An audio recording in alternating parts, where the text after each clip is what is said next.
I watched him for a while. He watched me. I yelled. I used my whistle. And unfortunately, he didn't even flinch.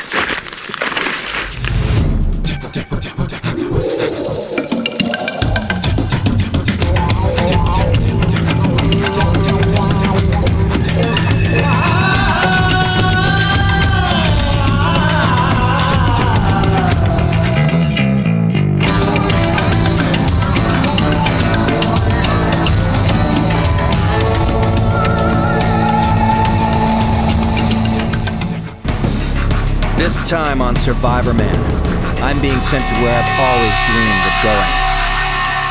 Stories of these dark, wet jungles, misty valleys, and snaking rivers have haunted my imagination.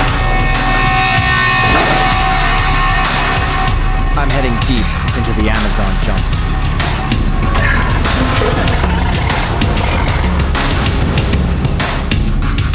The Amazon begins on the eastern flanks of the Ecuadorian Andes and stretches to the east, unbroken for 3,000 miles. There are no roads through this dense jungle, so I'm taken in by light plane, down into the sea of green. The search is for the small grass airstrip I challenge to start.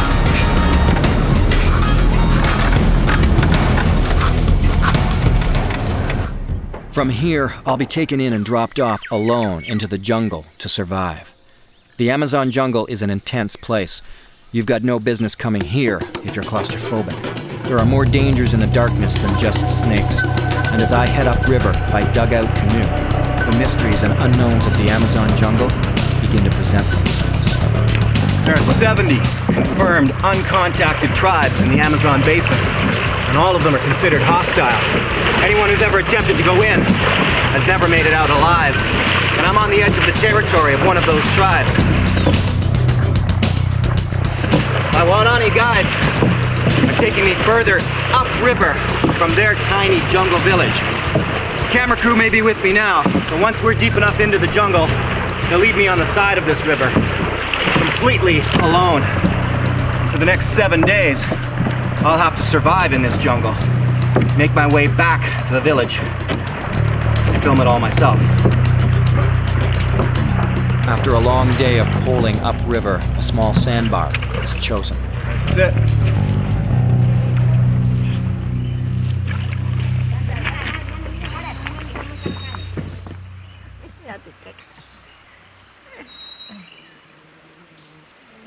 This body painting is their cultural way of wishing me good luck. Now that the send-off painting is done, it's time for them to leave me alone. See you in 7 days.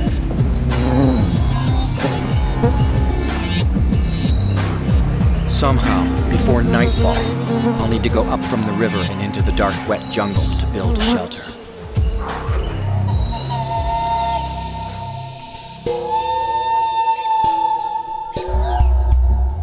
Almost immediately into my jungle shelter exploration, I have run across one of the tiny yet potent dangers of this jungle, what the Waorani natives call the manyi. I'm wondering if maybe there's a nest close by. Now, they only nest in numbers of 60 to 100, but that's plenty. 5 or 6 stings from a manyi ant will put a full-grown man to the ground. You know what? I was gonna club him. There's no point. He'll probably laugh it off. I gotta go get the machete. He's still around. Try chopping them in half. That sort of stops them. I've chopped him in half and he's still trying hard to bite me. I've got his bum over on a leaf there, and it inflicts one of the most painful stings in the jungle. It's been described as taking a pair of red-hot pliers, jamming them into your skin, squeezing hard, twisting, and holding for 5 hours. And I took one step into the jungle and there he was. This apparently is one of my gravest dangers to watch out for. Night falls fast in the jungle. One moment it's light, and in the blink of an eye it's pitch black dark. So I'll have little time to build a shelter. The Waorani natives left me with a dugout canoe for safety, and tonight it'll have to do. If I can make a cover of bent branches, it would shed any rain, but everything I've tried so far just snaps in my hands.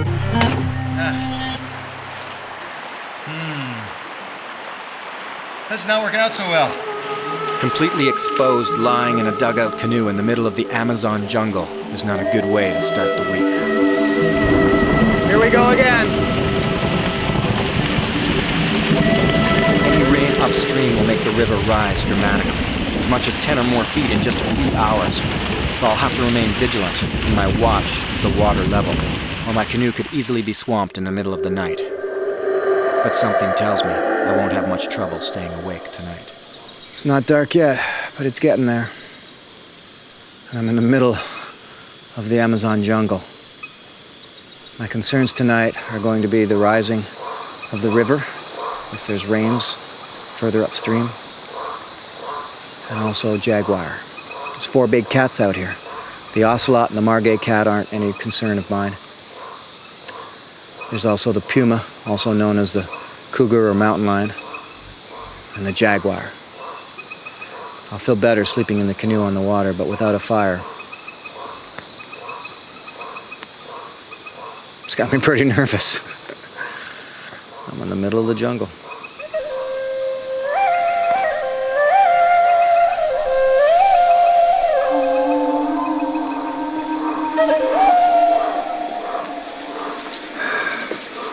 Here we go. Night number 1 in the jungle.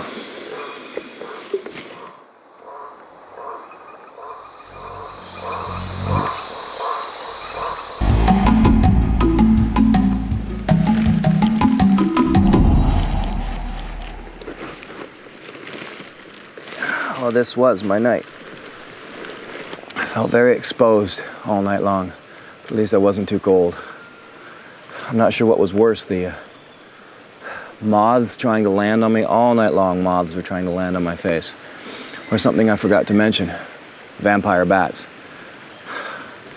There are bats here that they land on you at night and you can't even feel them. Their teeth are so sharp and their saliva numbs you so that they can suck your blood, and people get bitten in the nose and on the toes and places like that. And they were checking me out last night. So I gotta set myself up today and try and be less exposed.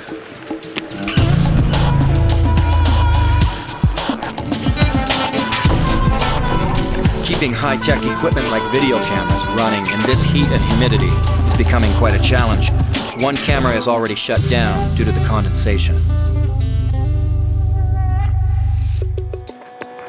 Some of these palm trees and plants are hard enough to use as an axe themselves. Others are quite soft, and the machete makes short work of gathering the supplies I need to make a good shelter. It's time to get busy.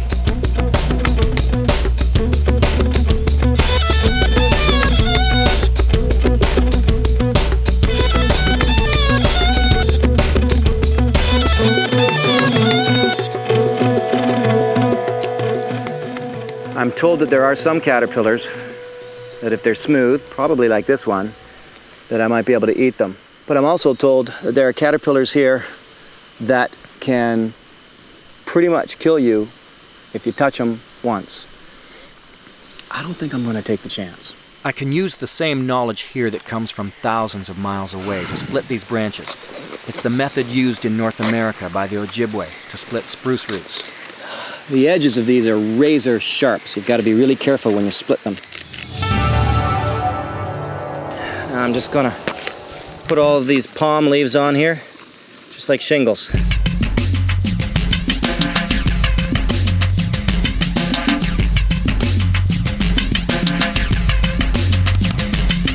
All right, this is home. A shelter will help keep the rain off, but it's the humidity that threatens to shut down my cameras. Survival training tells me it's time to assess my situation and take an inventory of my supplies. So, let's go through what I've got. A blowgun. Let's just see what kind of luck I have with it. They gave me an actual spear. But the real reason they gave this to me was to protect myself from the Minye, the Jaguar. I've got simply a little bit of damp tissue paper, about 3 feet of tangled up fishing line, can of pop. And I like to go into the stores and grab those last-minute survival items. You know, it just says general survival aisle, and just to test them out. So I grabbed some stuff that is some kind of, they call it fire dust. We'll see what that's like. To go with it, I've got, for 7 days in the jungle, where it pours rain almost every single day, non-stop, 1 match. Which means if I do get a fire going, I've got to keep it going. Lastly, of course, a trusty multi-tool and my harmonica, which goes with me everywhere.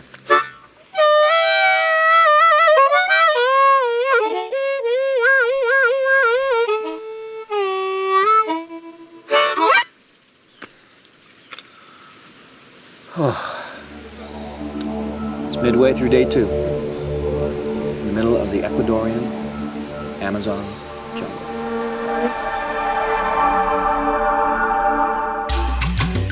Far up the Amazon River tributary, I've got my jungle shelter built with cane and palm leaves. It may help to keep off the rain, but sleeping on the ground is a last option out here. There are more poisonous creatures than I can count or mention, but a short list is scorpions, stinging ants, and snakes, including palm vipers, bushmasters, and the deadly fer-de-lance. So I've got a tough judgment call to make, getting a fire going or getting myself off the ground for the night. Well, looks like I made the right decision as far as platform versus trying to get a fire going. Here comes the rain again.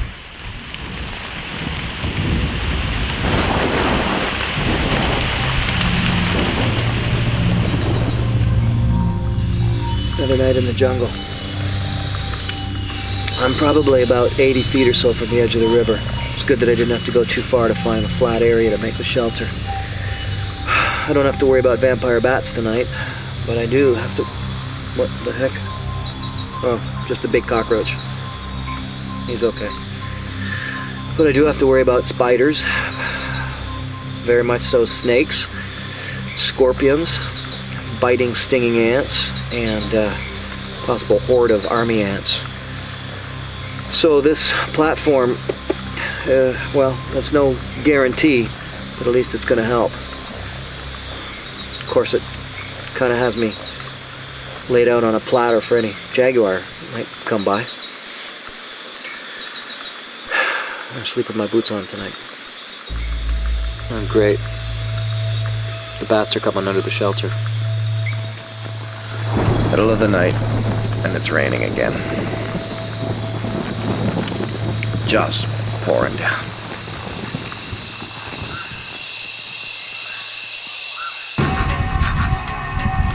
Morning of day 3 in the Amazon jungle. 60 plus hours without food.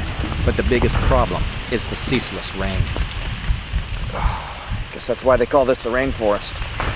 The condensation is wreaking havoc on my cameras, and they are shutting down constantly. There's an abandoned Waorani hut halfway between me and the village. I don't know what's there. There's probably no supplies, but even if there's just a little bit of leftover dry firewood, that would be helpful. One by one, my cameras are succumbing to the humidity. I think I'm going to make an executive decision and maybe move on. See if I can make it down to that, the abandoned hut. It'll be bigger, give me more room, chance to dry out the cameras. I'm down to 1 camera now. The other 3 are useless now from condensation. So if I stay out here much longer, I don't even have a film to make. What's the point of that? Day 3, and I've decided to move downriver, essentially on my way back to the village, but for now, to simply find the abandoned hut I was told about. Drying out there may be the only answer to saving my cameras and making it possible to even shoot this film. Knowing I'll need the energy boost, it's time to drink down the 1 can of pop and give myself the sugar rush needed for the journey.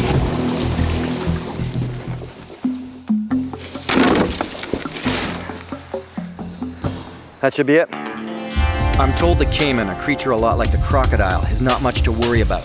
Instead, they said, fear the giant river otters, extremely aggressive and territorial, and weighing up to 100 pounds. While maneuvering this big hunk of mahogany downstream, It takes all my concentration to remember to look up and watch out for the deadly poisonous snakes in the overhanging trees. With miles of river to travel, I've got to pay close attention to the twists and bends of the river bank. I could easily blink and miss the trail to the abandoned hut, or worse, go too far and miss the village altogether. After that, the river winds deeper into the jungle and hostile native territory, where few people have come out alive. Oh. Wow, whole column of bats.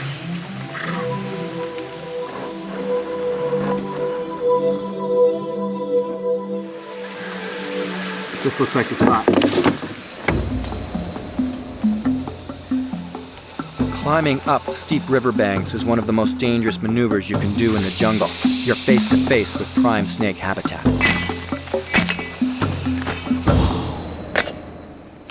The hut is somewhere a few hundred yards off the river, and paying attention to where I am walking is critical. Getting completely lost in the jungle could be a death sentence. Here we are.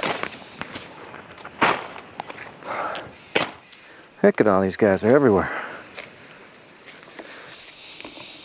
Apart from the hordes of army ants, it's certainly big enough.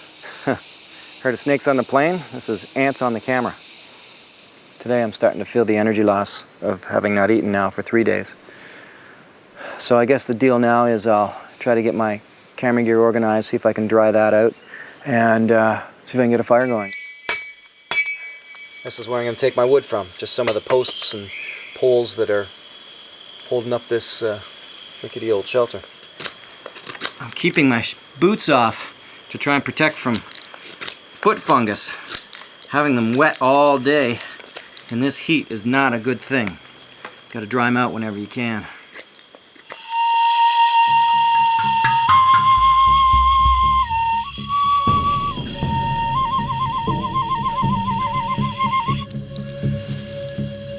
That's my magic fire song. Well, I'm gonna give this a shot. The survival shelves in stores are full of fire-starting gimmicks. Some work, some don't. Most of the tinders will have a chemical or two that should take a flame quick and keep it going just like a candle. Okay, the other thing I'm gonna do is I took some of that damp tissue paper that I had, and just in case this dust fails on me,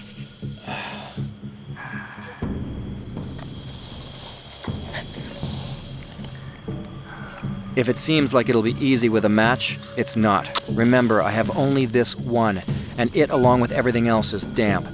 There's little to no dry tinder available to take this flame and hold it for a fire. I almost lose it here, which would spell disaster for my week.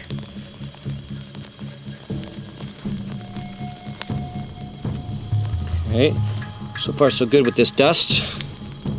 Woo! Ooh, there's big bugs here that are crawling away from this fire, and that's what I like to see. We have fire, folks.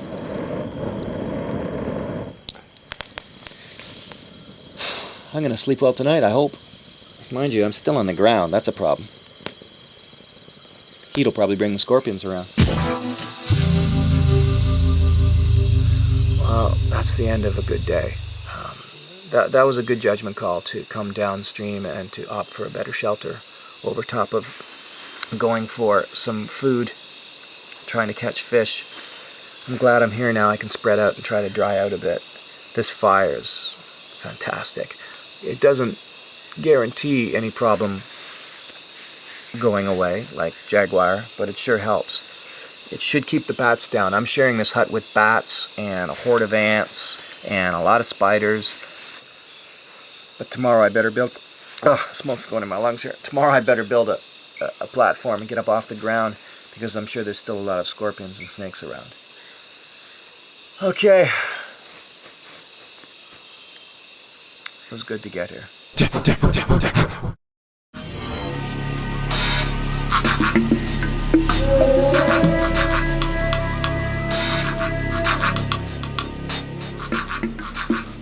That punky wood keeps going all night. It's great. If I keep the ashes up over top of it, it'll actually last longer. Got this hut. Now it's time to get some food.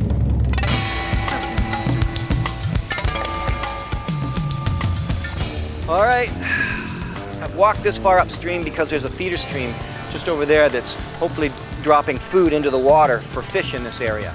Now, what I'm going to do is I'm going to go to the backwash areas and I'm going to be shoving my hand in underneath and into the holes trying to catch the catfish that might be in there. Now, the dangers are many. First of all, there's getting the wrong kind of catfish, the spiny catfish. If I grab one of those by accident, extremely painful. Secondly, the electric eel. They like to live in the same place that catfish do, so that can be very painful. And lastly is the freshwater stingray. The Waorani fear it equally to any snake in the jungle. Its sting is so painful and powerful, and it instantly infects. Fortunately, they like to stay where the water is calm, and they're all through this river, but that's why I'm coming here to where the water is moving quite a bit. At least minimize the risk as much as possible. You know, in truth, I've never done this before. Fish for catfish like this. It just shows you it's one of those things where you can't just figure in a survival situation you can just do it. Oh yeah, I'll just go and I'll catch some catfish. Some of these things take practice and take time. Books can be very misleading when they suggest certain survival tactics.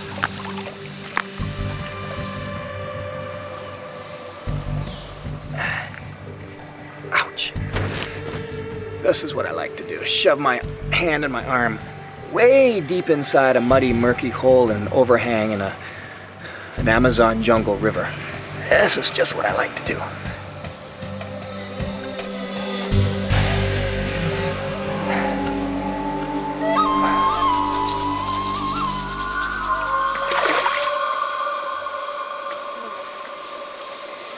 That was spooky.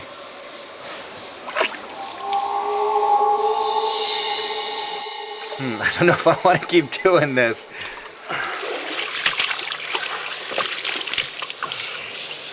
Can't do it the traditional way, I'll do it my way.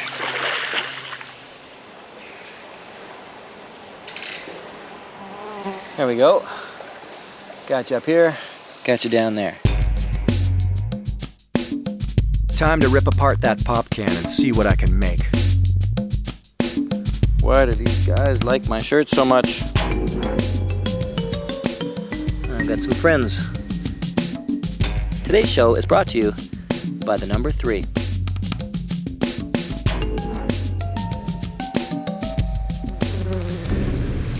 Now I need some bait.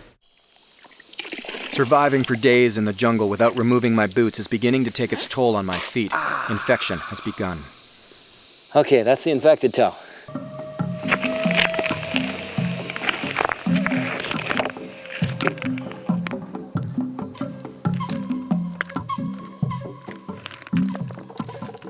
There are some little frogs here,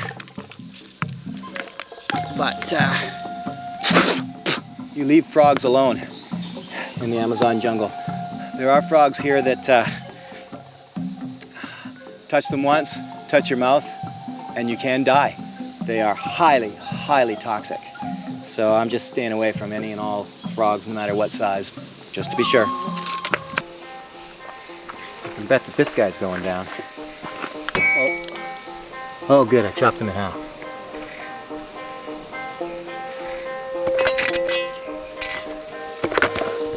That is now the 5th munyi ant that I've come across. And I mean, that's the decapitated version.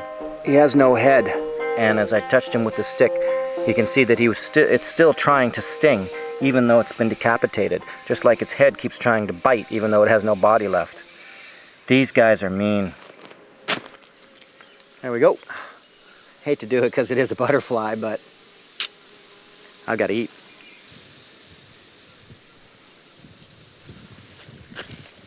There we go.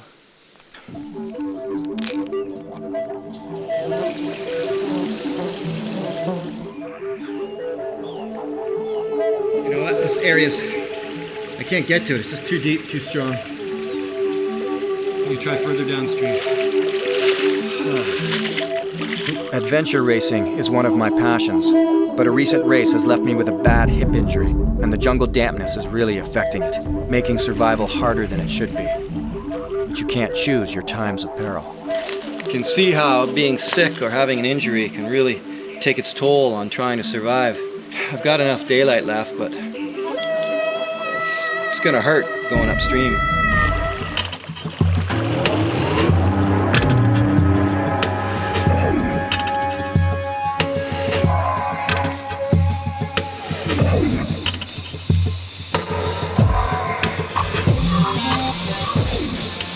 Just little guys, minnows.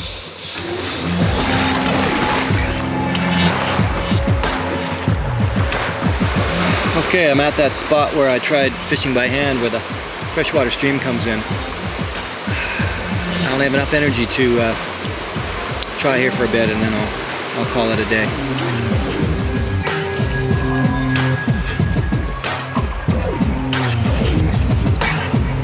I've been fishing for almost 5 hours. I've tried hand fishing and now with a hook, and nothing's working. That's disappointing. I was actually really hoping to catch something with this little pop can hook. I've given it a good shot. It's just not as easy as I had hoped. Yet another day without food. I'm going back to dry my clothes.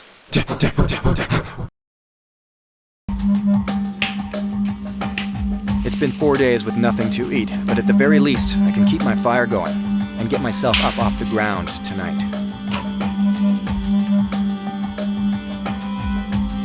The platform in this hut is infested with ants and spiders, but the wood itself, in spite of the many leaks, has a few dry spots, which will provide me with some much-needed firewood.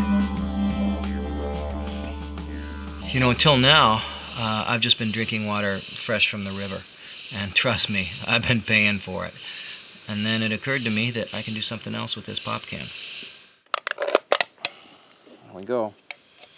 I now, thankfully, have something to boil water in.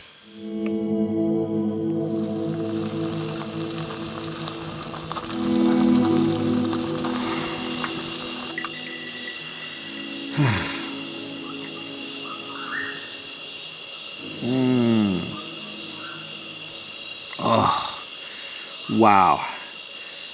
Nicely boiled water. Oh my God, that makes you feel human again. Great way to kill fungus is to smoke your feet using this punky wood.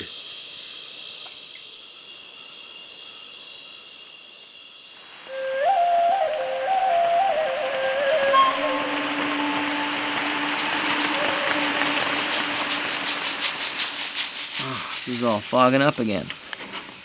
Wow. If the fish aren't going to come to me, I'm going to go to them. Remember that mosquito screen?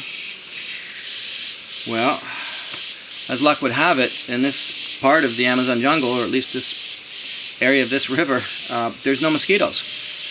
But that means I don't really need this net for mosquitoes now, do I? So, I don't know about you, but for me, that looks like the perfect fish trap.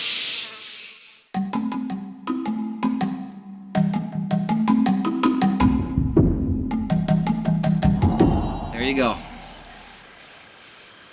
You got a little grip handle here. I got myself a fishing net.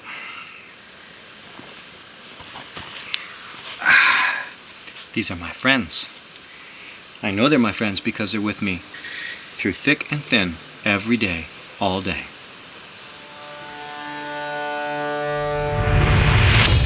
Unfortunately, going to the fish means heading into the thickest part of the jungle.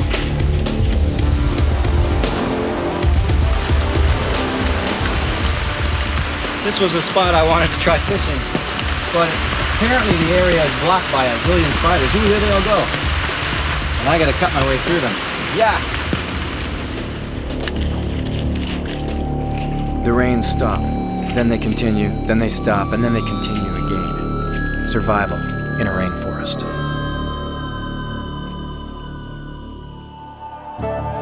Ah, there we go. A little freshwater shrimp. And you know what? Hey, if I can get a few handfuls of these guys, why not? Ooh, That tasted good. That tasted really good. I'm gonna get some more.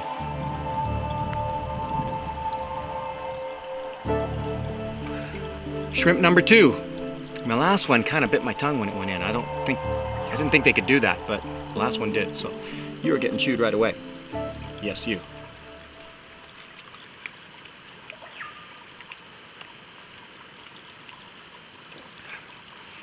It's great. Wow, that's really good.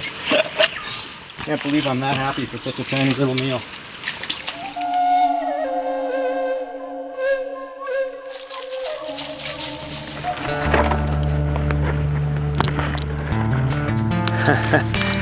Oh yeah, this is my lucky day. Check this out. This guy here, some jungle fruit. And if I could remember the name of it, I would tell you, but I can't. So the narrator will do that for you. It's a cocona fruit, also known as daboka. Oh yes, and it's perfectly ripe. It's actually a member of the tomato family, and it is going to go down so good.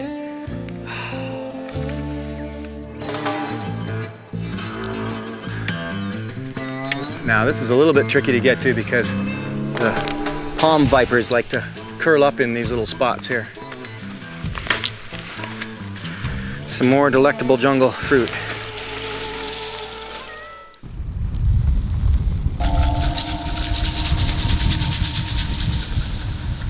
Okay, this is going to be so amazing. I mean, their shrimp are nice, but this is going to be a flavor explosion. Oh yeah. This is out of this world.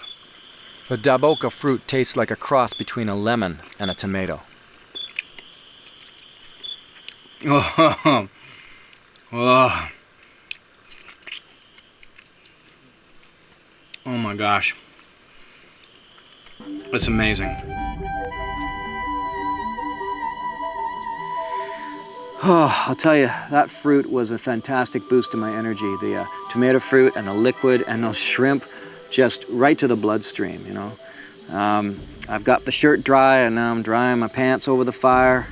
But the worst thing right now is the fact that I'm dealing with some pretty bad foot fungus. It's right across the 5 toes on my right foot.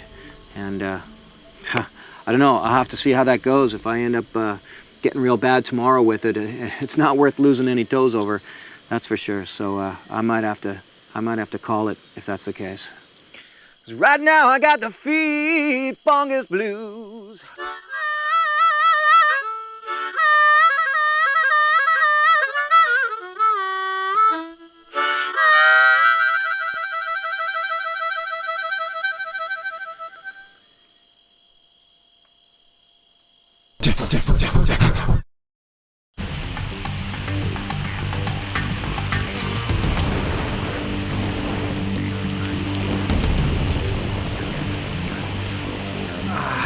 While I wait for the morning shower to subside, I hope, I figured out how to get into this fruit. All you have to do is carve away the top, and it's just like a green coconut. Just open that up a little bit, and inside of that little hole is liquid, fresh, rejuvenating breakfast liquid. You've got to come check this out. Going to go out into the jungle a bit here, and in the last 5 minutes, thanks to the rain, the river has risen about 3 feet. It's a good thing that I'm terraced up there in the abandoned hut, because if I was down by the water, I wouldn't be. Wow, this really is a fast flash flood. So I'm just gonna really hope that my canoe stays tied on. It looks to me like the river's still coming up and fast. So while I have the chance, I'm gonna wade upstream against the current and just retie that canoe up a little higher. Tied up the canoe about another 4 or 5 feet higher, and the water's still rising, so hopefully that'll hold. That was fun. Gee.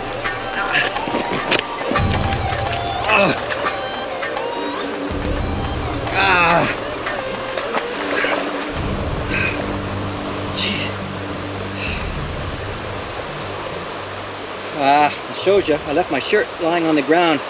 I just went to put it on. Something must have been in it. Oh, it stung me in the back really good. Ow. I don't know if it was a wasp or an ant. Oh man. What's that sting? Whew. I suppose what I should mention that in reality, as I get stung out here, the best thing to do is not to swat them, because you can shove the stinger down deeper into your skin. Of course, that's pretty hard not to do when they're on your back and they're stinging away. But the best thing to do is to flick them away. That way you avoid possibly them even biting or stinging you, and you avoid shoving their pinchers or their stinger down into your skin. Let's go hunting. Finally, a chance to put my traditional blowgun to the test. The dart just goes in the end like this, and you spin it as you get close, and it's ready to go.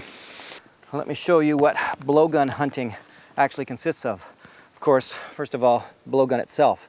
This is made out of having a chunta palm, binding it together with a vine bark lashing, and then they actually clear out the center with sand, and it becomes a fine, fine throughway for the dart.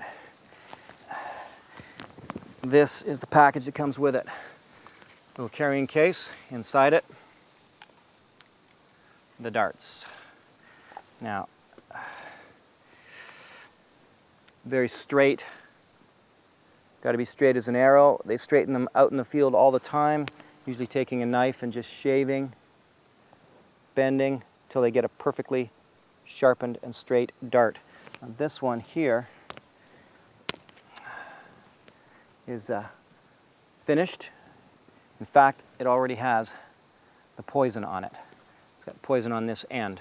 And the next thing they would do is take this little rock flint notcher here and notch it around in one spot. That way, if the monkey pulls the dart out, the tip breaks off in the skin, keeping the poison in the monkey. And the last thing, of course, is the kapok fluff. This I pull out and wrap around onto the dart until it looks like that. Now what I'm going to do is I'll pick a spot on the tree and high up, and I'll aim the camera on it, and I'll see if I can hit it just to show you what I can do. Oh baby! Yeah, let me see if that got on camera. Oh, it did. That's only about, oh, that's barely an inch away from what I was actually trying for. So that's how well it works.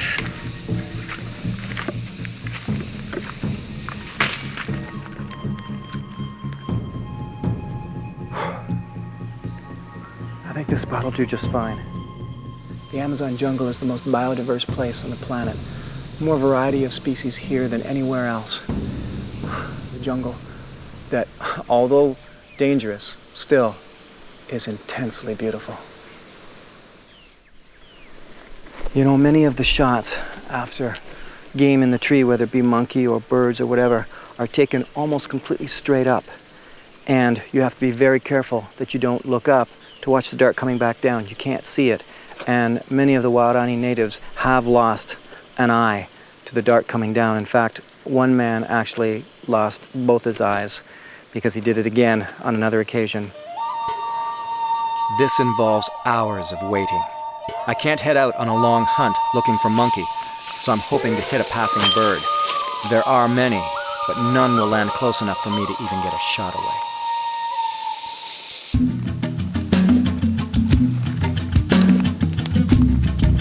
I haven't eaten more than a few shrimp and a couple of pieces of fruit all week. On top of that, my feet are deteriorating quickly from foot fungus. And in the jungle, if you can't walk, you can't survive.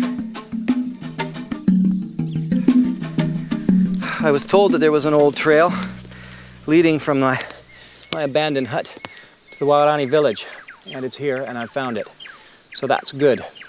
I'm going to walk it and see if I can find some termite nests. If I can smoke the termite nests, I can put my feet over top of that smoke, and it'll help to cure the foot fungus that I'm dealing with.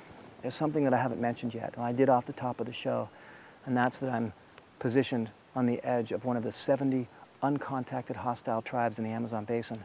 And that's very true, the Tagadi. They live only 3 days travel downriver. They're a splinter group off of the Waorani, the people who've been teaching me. And as recent as 6 months ago, the Waorani went down and performed a spearing raid where they speared and killed a number of the tribal members. These raids still go on. People still live here with an escape route in mind whenever they go to sleep. They think, if I get attacked at night, how can I get out? And it is no stretch to say that it would have been entirely possible for the Tagadi to perform a revenge raid on the village that we're in now. Now, there are a couple of other smaller villages between us and them, but not many. And it really keeps you on edge when you're out here, that's for sure.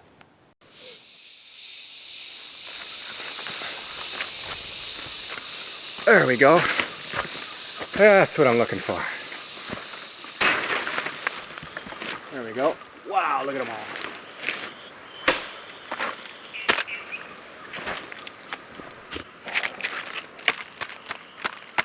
The good thing about termites, they don't bite. Not these ones anyway. So I'm going to take that home. See if I can help my feet out a bit.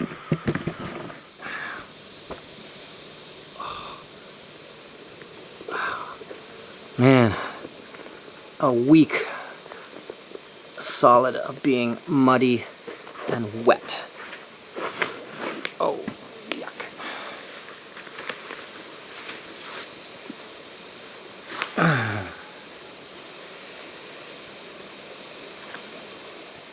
Let's do this. The smoke from this termite nest is said to ward off jaguars, said to help keep away the bugs, and help to cure foot fungus. And in addition, you can use it like a fire carrier, because it'll take that and hold that ember for a good long time. As I practiced this traditional medicine on myself, one said to ward off Jaguar. I couldn't have known that moving in on me was a danger far greater than the foot fungus. A quick trip out of the hut, just a few yards to relieve myself before calling it a night, revealed the reason for the fear I have had all week. These next few moments are frantic, but real, and possibly the most danger I have ever been in a survival situation. Well, I should say I wasn't really expecting to do this. Have to do this. All I did was go out for a pee, and not very far from my hut was a jaguar. I watched him for a while. He watched me. I yelled. I used my whistle, and unfortunately, he didn't even flinch. So, it's getting dark really fast. I know this probably seems a little contrived, but trust me, it ain't. I brought my spear with me and my pack. That's all I could really grab. I left all the camera gear there. I just threw my pack on it. And I figure, well, maybe a spear is better than a machete. Oh.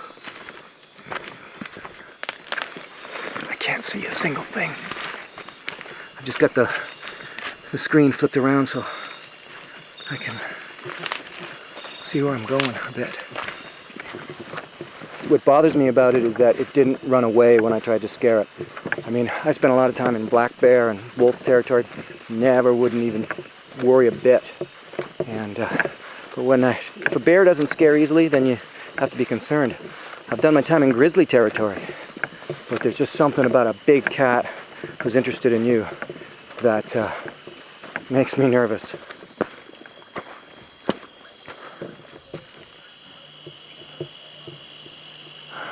I think I left him behind in the jungle.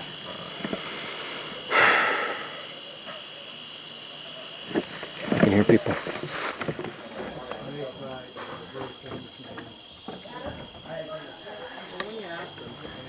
I have one After far too many hours, I have finally made it to the fenced-in village, fenced in to protect from Jaguar. When they hear of my run from the jungle, the Waorani immediately begin to regale me with stories of Jaguar attacks. The elders are looking after my progressively worsening foot fungus with ancient traditional medicines that will clear it up in a day or two. Once I got into camp, my Waorani guides told me that it's absolutely certain that the Jaguar would have followed me all the way into camp on the trail. And not only that, but there were some women that were also out on another trail coming in, and they had a Jaguar following them. They didn't have a flashlight, and they made double time to get here in here as quickly as possible. Right now, we've got a Jaguar just on the other side of this reed wall, and he's pacing the village. And we can hear him. One of the crew member woke up and said, listen, you could hear a low moan.